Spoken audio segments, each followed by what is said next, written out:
दोस्तों नमस्कार। आज की वीडियो में हम लोग प्रेजेंट इंडेफिनिट टेंस पढ़ेंगे। इसकी पहली वाली वीडियो में मैंने आपको टेंस का बेसिक पढ़ाया हुआ है। फ़िलहाल अगर आपने उस वीडियो को नहीं देखा है तो आपको डिस्क्रिप्शन बॉक्स में लिंक मिल जाएगी, आप वहां से जाकर उस वीडियो को देख सकते हैं। और आज की इस वीडियो में हम लोग प्रेजेंट इंडेफिनिट टेंस पढ़ने वाले हैं। आपको इस टेंस के बारे में सारी जानकारी इसमें दी जाएगी, जैसे कि पहचान, नियम, एग्जाम्पल, एक्सरसाइज और साथ ही साथ आपको होमवर्क भी दिया जाएगा। तो सभी चीज़ें आप अच्छे से देखना, तभी आप इस प्रेजेंट इंडेफिनिट टेंस को अच्छे से समझ पाएंगे। तो वीडियो अच्छी लगे तो लाइक करना और साथ ही कमेंट करना, चैनल सब्सक्राइब भी कर लेना। चलिए वीडियो को स्टार्ट करते हैं। यहाँ पर ऊपर मैंने हेडिंग डाली हुई है प्रेजेंट इंडेफिनिट टेंस। ये टेंस प्रेजेंट टेंस का पहला भाग है और इसी से हम स्टार्ट करते हैं टेंस को पढ़ना। तो देखिए, चलिए देखते हैं हम प्रेजेंट इंडेफिनिट टेंस में पहचान, यानी कि अगर वाक्य में प्रेजेंट इंडेफिनिट टेंस है तो हम उसे कैसे पहचान सकते हैं। तो इस टेंस की यही पहचान है कि हिंदी वाक्यों के अंत में ता है, ती है, ते हैं आदि शब्द आते हैं। जैसे कि अगर दिया गया है राम खाना खाता है, तो आप अंत में देखेंगे तो ता है यहाँ पर दिया गया है। और दूसरा एग्जाम्पल, मैं जाता हूँ, तो नीचे यहाँ पर देखेंगे तो ता हूँ इस शब्द में या इस वाक्य में भी आपको मिलता है। तो ऐसे वाक्य जिनके अंत में ता है, ती हैं, ते हैं आदि शब्द आते हैं, उन्हें प्रेजेंट इंडेफिनिट टेंस के अंतर्गत रखा जाता है। अगर कोई सा भी वाक्य आपके पास है, अगर उसके अंत में ता है, ती हैं, ते हैं, ता हूँ, ती हूँ, अगर इतने शब्द आपको मिल रहे हैं ये सब, तो वो टेंस जो है प्रेजेंट इंडेफिनिट टेंस के अंतर्गत ही आएगा। तो ये हो गई पहचान तो आपको समझ में आ ही गई होगी। वाक्य के अंत में ता है, ती हैं, ते हैं आदि आते हैं। अब देखते हैं नियम क्या हैं हमारे। वैसे तो इसमें मेनली 3 नियम हैं। अगर आप 3 नियम पढ़ लेते हैं तो आप इसे बहुत ही अच्छे से समझ जाएंगे। और ट्रांसलेट कैसे करना है वो भी मैं आपको बताने वाला हूँ। तो नियम देखते हैं। फर्स्ट नियम, जिसे आप पहला नियम बोलते हैं। तो पहला नियम है, साधारण वाक्यों में एक वचन कर्ता के साथ मुख्य क्रिया में एस या ई एस लगाते हैं। अब इसका मतलब क्या हुआ, आपने सेंटेंस जरूर पढ़ा होगा, पहले से ही मैंने अपने चैनल पर अपलोड की हुई है, नहीं देखा है तो आप देख भी सकते हैं। सेंटेंस में पहला जो सेंटेंस का भाग होता है वो होता है साधारण वाक्य। साधारण वाक्य जिनमें ना तो नहीं शब्द का प्रयोग होता है, ना ही प्रश्नवाचक होते हैं, यानी जो नकारात्मक और प्रश्नवाचक वाक्य नहीं होते हैं उन्हें साधारण वाक्य कहा जाता है। साधारण वाक्य के अंतर्गत वे शब्द आते हैं जैसे मैं खाता हूँ, वह जाता है, वो नहाता है, मैं नहाता हूँ, तुम आते हो, तुम जाते हो। यानी जो कि सिंपल सेंटेंस, इसे सिंपल सेंटेंस भी बोलते हैं। सिंपल जो वाक्य होते हैं उन्हें हम साधारण वाक्य बोलते हैं। तो साधारण वाक्य में एक वचनकर्ता के साथ, अब एक वचनकर्ता क्या है उसे भी आप देख लीजिए। एक वचनकर्ता इसमें बोला जाता है इस जो अकेले हो, यानी एक वचनकर्ता नियम के अंतर्गत ही, सी, इट और किसी का नाम, ये 4 जो शब्द हैं वो एक वचनकर्ता के अंतर्गत रखे गए हैं। अगर पहले कर्ता क्या है, कर्ता आप किसी नाम को बोल सकते हैं, जैसे कोई लड़का जिसके बारे में बताया जाए, इसे सब्जेक्ट आप बोलते हैं। कर्ता को आप इंग्लिश में सब्जेक्ट बोलते हैं। इसके पहले भी मैंने वीडियो बनाई हुई है जिसमें सब्जेक्ट, ऑब्जेक्ट और वर्ब सब कुछ आपको बताया हुआ है। तो यहाँ पर देखिए एक वचन कर्ता यानी कि अगर आपको वाक्य में कहीं पर ही, सी, इट और नेम के अंतर्गत, जैसे राम, नाम, सीता, गीता, ये आते हैं नेम के अंतर्गत। ये 4 चीज़ें अगर मिलती हैं तो एक वचन करता है। और एक वचन करता रहेगा तो मुख्य क्रिया में जो वो काम कर रहा है उसकी इंग्लिश में एस या ई एस लगाएंगे। और अगर बहुवचन करता है, बहुवचन करता यानी आई, वी, दे, यू, ये 4 चीज़ें आती हैं बहुवचन कर्ता के अंतर्गत। तो अगर बहुवचन करता है तो उसमें हम जो काम कर रहा है उसकी इंग्लिश में एस या ई एस नहीं लगाएंगे, समझे। यानी अगर एक वचन कर्ता कोई काम करेगा तो उसमें उस कार्य की इंग्लिश में यस या ई एस लगाएंगे, और अगर वही कार्य बहुवचन कर्ता करेगा तो उसमें हम यस या ई एस नहीं लगाएंगे।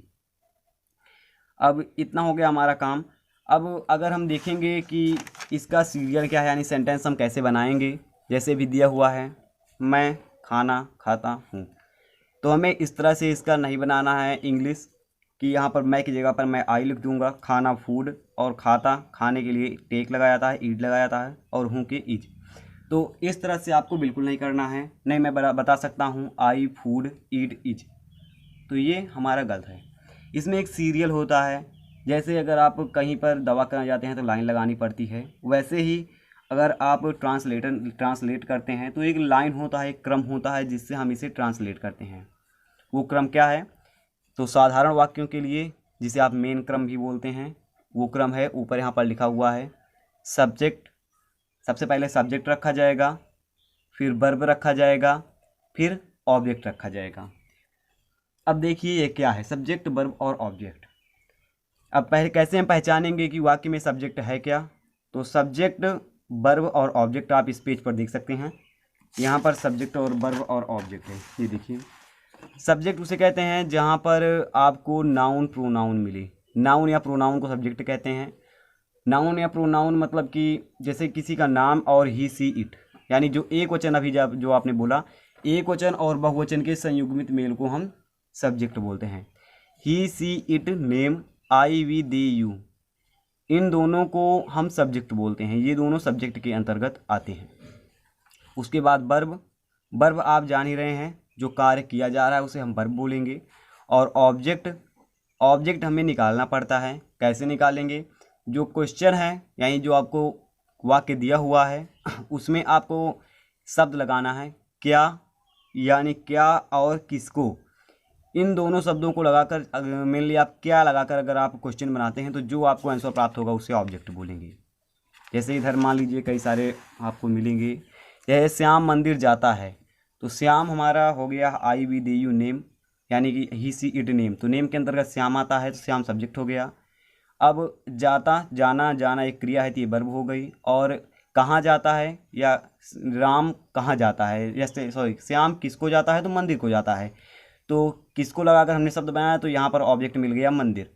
और वह क्रिकेट खेलता है, तो यहाँ पर आप देख पा रहे होंगे वह, यानी ही हो गया वह हमारा, he she it name subject है, तो he she it name I we they you, तो ही हमारा आ गया सब्जेक्ट के अंतर्गत, खेलना आ गया हमारा वर्ब यानी क्रिया के अंतर्गत, और क्या खेलता है, क्रिकेट खेलता है, तो शब्द जब हमने क्वेश्चन बनाया तो क्रिकेट आ गया हमारा ऑब्जेक्ट के अंतर्गत। सब्जेक्ट, वर्ब, ऑब्जेक्ट, तीन चीज़ें आप समझ गए। अब देखते हैं ट्रांसलेट। अब देखिए, अब एक बार यहाँ पर आपको ट्रांसलेट करने से पहले आपको ज़रूरत है एक बार अपने नियम को दोहराने की। नियम हमारा क्या कह रहा था, हमें करना क्या है? तो नियम हमारा बोल रहा था अगर एक क्वेश्चन करता है यानी ही सी इट नेम, ये चार चीज़ें से अगर कोई क्वेश्चन शुरू हुआ है तो उसके हम मेन जो क्रिया है, जो कार्य कर रहा है, उसमें हम यस या ईएस लगाएंगे। और ही सी इट नेम के अलावा बहुवचन आई वी दे यू से वाक्य शुरू हुआ है तो उसके हम कार्य में यस या ईएस नहीं लगाएंगे। तो पहला हम देखते हैं, साधारण वाक्य है मैं खाना खाता हूँ, तो इसमें देखिए सबसे पहले हम लिखेंगे सब्जेक्ट, ठीक। तो यहाँ पर मैं सब्जेक्ट लिखता हूँ, थोड़ा इधर करके। सब्जेक्ट है हमारा आई, सब्जेक्ट में कोई भी छेड़छाड़ नहीं करनी है, आई हो गया हमारा सब्जेक्ट। अब देखिए, अब यहाँ पर अगर आप देखेंगे तो इसके बाद यानी सब्जेक्ट के बाद हमें वर्ब लिखना है। वर्ब क्या है, यानी क्रिया क्या कर रहा है, मैं के द्वारा कौन सा काम किया है, खाने का। खाने के लिए हम ईट का प्रयोग करेंगे, ईट। अब देखेंगे कि ये एक वचन है या बहुवचन, तो आई वी दे यू बहुवचन है, तो इसकी मुख्य क्रिया में यानी जो ये काम कर रहा है उसमें यस या ईएस नहीं लगाएंगे। अब इसके बाद सब्जेक्ट भी हो गया, वर्ब भी हो गया। अब लिखेंगे ऑब्जेक्ट, तो मैं क्या खाता हूँ, तो मैं खाना खाता हूँ। खाना यानी भोजन, भोजन की इंग्लिश होती है फूड, आई ईट फूड। ये हो गया हमारा ट्रांसलेशन। राइटिंग थोड़ा गड़बड़ है क्योंकि कैमरे के सामने लिखने पर हाथ थोड़ा डगमगा जाता है। अब देखिए, पहला हो गया, सबसे पहले हमने क्या किया, सब्जेक्ट लिखा, सब्जेक्ट है मैं की इंग्लिश हो गई आई। फिर वर्ब लिखा, वर्ब खाना मतलब जो खाने का काम हो रहा है उसे हम वर्ब बोलेंगे। तो यहाँ पर खाने का जो इंग्लिश होता है ईट, क्योंकि यहाँ पर बहुवचन है तो हमने एस या ई एस नहीं लगाया। अब क्या खाता हूँ, तो खाना खाता हूँ, खाने की इंग्लिश हो गई फूड, तो फूड, आई ईट फूड। नेक्स्ट देखते हैं, वह घर जाता है। अब इसकी इंग्लिश कैसे बनाएंगे, सबसे पहले हम निकालेंगे इसमें सब्जेक्ट, सब्जेक्ट है वह, ठीक। तो वह की इंग्लिश हो गई हमारी ही। अब फिर निकालेंगे वर्ब, वर्ब यानी क्रिया क्या हो रही है, अब काम हो रहा है जाने का, तो ही गो। अब देखेंगे एक वचन है बहुवचन, तो ये बहुवचन है ही सी इट नेम, ये बहुवचन सॉरी एक वचन है ये, ही सी इट नेम। तो इसमें यस या ई एस लगाएंगे गो में, क्योंकि ये करता एक वचन है तो ई एस लगाते हैं यहाँ पर, गोस। अब यहाँ पर कहीं पर जाने का काम होता है तो पहले टू लगाते हैं। अब टू के बाद कहाँ पर जाया जा रहा है, मैं किसको जाता हूँ, तो मैं घर को जाता हूँ, तो आई गो टू होम। हाउस भी कर सकते हैं। ठीक, दोनों हो गए, subject plus verb plus object. अब इसमें देखते हैं, सब्जेक्ट है तुम यानी कि यू। अब नहाते हो, अब नहाने का काम हो रहा है और यहाँ पर देख सकते हैं नहाना, तो नहाना होता है बाथ मीन्स यू बाथ, क्योंकि इसमें ये क्या है, बहुवचन है, तो यहाँ पर बाथ में यस या ईएस नहीं लगाएंगे। ये हो गया यू बाथ नहाते हो। अब यहाँ पर ऑब्जेक्ट आपको क्या क्या और किसको कुछ भी लगाएंगे, कोई शब्द यहाँ पर नहीं मिलेगा, तो अब यहाँ पर इसे ऐसे ही छोड़ देंगे, इसमें ऑब्जेक्ट नहीं है। ठीक, ये हो गया हमारा जो पहला नियम था। 3 नियम है, पहला नियम हमारा कंप्लीट हो गया। पहले नियम के अंतर्गत हमने क्या पढ़ा कि वही शब्द आएंगे जो कि साधारण वाक्य होंगे। अब देखते हैं नियम नंबर 2। दूसरे नियम के अंतर्गत कहा जा रहा है नकारात्मक वाक्यों में एक वचनकर्ता के साथ डज नॉट तथा बहुवचनकर्ता के साथ डू नॉट का प्रयोग होता है। अभी तक आपने देखा सकारात्मक यानी कि जो साधारण वाक्य थे, साधारण वाक्य में आपने देखा कि बस सिंपल सा है, वर्ब में एस या ई एस लगता था, वो भी एक वचन के साथ। अब यहाँ पर कहा जा रहा है एक वचन के साथ डू का प्रयोग होगा, एक वचन के साथ डू में ई एस लगेगा और बहुवचन के साथ ई एस नहीं लगेगा।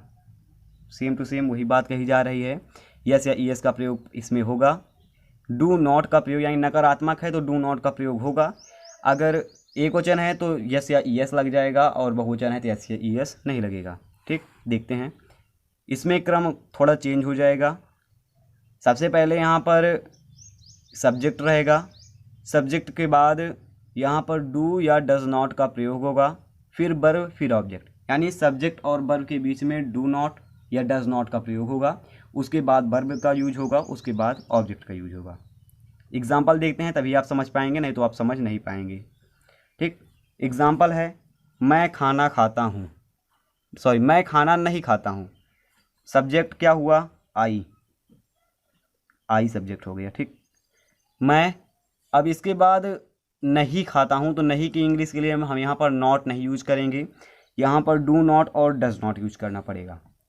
तो एक वचन रहेगा तो हमें डज नॉट का यूज करना है, बहुवचन रहेगा तो डू नॉट का। तो यहाँ पर आई वी दे यू बहुवचन है, आई वी दे यू, इसे याद रखना बहुत इंपॉर्टेंट चीज़ है।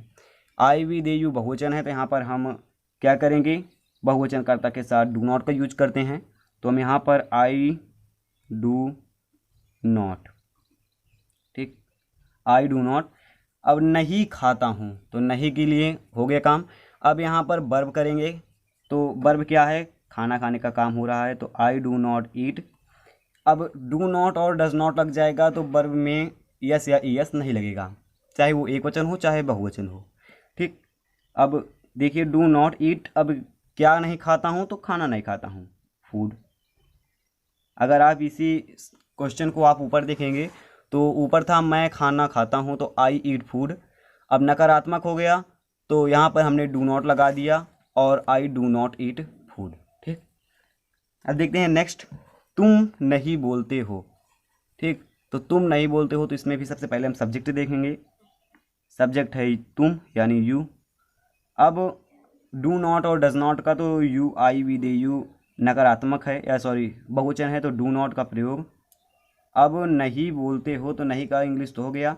अब वर्ब यानी बोलने का काम हो रहा है, तो यू डू नॉट स्पीक या टेल, जो कोई भी आप बोल सकते हैं, यू डू नॉट स्पीक। ठीक, नेक्स्ट देखते हैं वह नहीं जाता है। तो यहाँ पर सबसे पहले हम देखेंगे सब्जेक्ट, सब्जेक्ट है हमारा वह यानी ही हो गया सब्जेक्ट। अब नहीं की इंग्लिश के लिए नॉट नहीं लिखना है, डू नॉट डज नॉट, तो एक वचन के लिए डज नॉट होगा और बहुवचन के लिए do not, does not. Does not जाने का काम हो रहा है तो गो, यहाँ पर ध्यान रहे गोज नहीं लगाना है। इतना ध्यान रखना है कि अगर सकारात्मक रहेगा तो डू का प्रयोग कहीं पर नहीं होगा, नकारात्मक वाक्य रहेगा तो डू नॉट का प्रयोग होगा और एक वचन में यस या ई एस लगा देंगे, डू में और बहुवचन में यस या ई एस नहीं लगेगा। पहले आपने नियम पढ़ लिया है कि एक वचन में यस या ई एस लगेगा जबकि बहुवचन में यस या ई एस नहीं लगेगा। ठीक, अब देखते हैं नेक्स्ट। अब देखिए एक वचनकर्ता यहाँ पर अगर आप ऊपर देखें तो आपको दिखाई नहीं दे रहा है, इधर थोड़ा करते हैं कैमरा। यहाँ पर ऊपर लिखा है एक वचन कर्ता के साथ डस तथा बहुवचन कर्ता के साथ डू सहायक क्रिया के रूप में प्रयोग होता है। यहाँ से एक चीज़ और याद रखना है, एक वचन कर्ता के साथ फर्स्ट पर्सन सब्जेक्ट के साथ डस का हम प्रयोग करेंगे हेल्पिंग वर्ब में, और हम बहुवचन जो करता है उसके साथ डू प्रयोग करेंगे हेल्पिंग वर्ब में। अब देखते हैं, पहला नियम हो गया, दूसरा नियम हो गया, तीसरा नियम।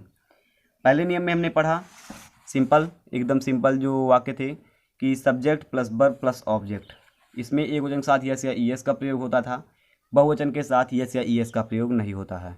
और नियम नंबर 2 में पढ़ा कि एक वचन के साथ डू नॉट का डज नॉट का प्रयोग करेंगे, बहुवचन के साथ डू नॉट का प्रयोग करेंगे। अब नियम नंबर 3 में क्या पढ़ेंगे, ये देखिए इधर है नियम नंबर 3। अब नियम नंबर 3 में क्या है, प्रश्नवाचक वाक्य यदि नियम नंबर 3 प्रश्नवाचक वाक्य को लेकर है। यदि प्रश्नवाचक वाक्य क्या शब्द से शुरू हुआ है, यानी कि प्रश्नवाचक वाक्य की जो वाक्य आप जानते हैं, जैसे क्या तुम जाते हो, जैसे क्या से शुरू हुआ है, जैसे क्या तुम जाते हो, तो अगर जो वाक्य हमारा क्या शब्द से शुरू हुआ है तो वाक्य की शुरुआत डू या डस से करते हैं। किससे करते हैं, अगर वाक्य क्या शब्द से शुरू हुआ है तो वाक्य की जो शुरुआत है जिसे आप बोलते हैं स्टार्टिंग, वो डू या डस से होगा। कैसे होगा डू या डस से, ऊपर आपने पढ़ा एक वचन कर्ता का के जो सहायक क्रिया है वो डस होती है, बहुवचन कर्ता की जो सहायक क्रिया है वो डू होती है। तो यहाँ पर हम पहले देख लेंगे कि हमारा कौन सा कर्ता क्या है, एक वचन है कि बहुवचन। यहाँ पर बहुवचन कर्ता है तो आपको क्या करना है, सब कुछ वही रहेगा, बस जो हम डू नॉट और डज नॉट बीच में लगाते थे वो हमें डू और डस पहले लगाना है। कर्ता बहुवचन है तो सहायक क्रिया भी हमने पढ़ी, बहुवचन कर्ता के लिए डू हो गया। अब तुम तो सब्जेक्ट रहेगा, फिर वर्ब, फिर ऑब्जेक्ट यू। अब जाते हो तो जाने के लिए डू यू गो, क्या तुम जाते हो। ये देखिए आपको, यानी कि जो पहला आपने पढ़ा subject plus verb plus object, तो आपको वही करना है, सिर्फ असर्टिव सेंटेंस में यस या ईएस का प्रयोग होगा और कहीं पर यस या ईएस का प्रयोग नहीं होगा, ये आपको ध्यान में रखना है। नेक्स्ट देखते हैं, क्या वह खाता है, तो वह यानी ये पहला सब्जेक्ट है यानी एक वचन करता, तो इसके लिए हम डस लगाएंगे, डस ही ईट। एक चीज़ आपका ध्यान रहे कि यहाँ पर आपको क्या की इंग्लिश के लिए व्हाट नहीं प्रयोग करना है, व्हाट कॉमन सेंस से प्रयोग होता है, इस तरह प्रयोग नहीं होता है। अब देखते हैं, यदि वाक्य में क्यों, कैसे, कहाँ आदि शब्द आएँ तो सबसे पहले हम क्वेश्चन वर्ड यानी व्हाई, जैसे कि वाक्य के बीच में क्यों, कहाँ, कैसे, अगर ये शब्द आते हैं तो हमें वाक्य में पहले क्यों, कहाँ, कैसे की इंग्लिश लिखनी है और उसके बाद आपको क्या करना है, डू यू यानी जो आपको लिखना है वो सब लिखना है। ठीक, पहले आपको इंग्लिश लिखनी है और उसके बाद आपको सेम टू सेम वाक्य वैसे उतार लेना है जैसे अभी आपने पहले प्रश्नवाचक पहले नियम में पढ़ा। पहले नियम में ही पढ़ा कि आपको सबसे पहले डू या डस से शुरू करना है। अब दूसरे जो नियम है इसका वही आपको रहेगा, तो इसमें सेम यही चीज़ चेंज हुआ है कि डू या डस के पहले आपको व्हाई या वेयर, व्हेन, ये चीज़ आपको लगाना पड़ेगा।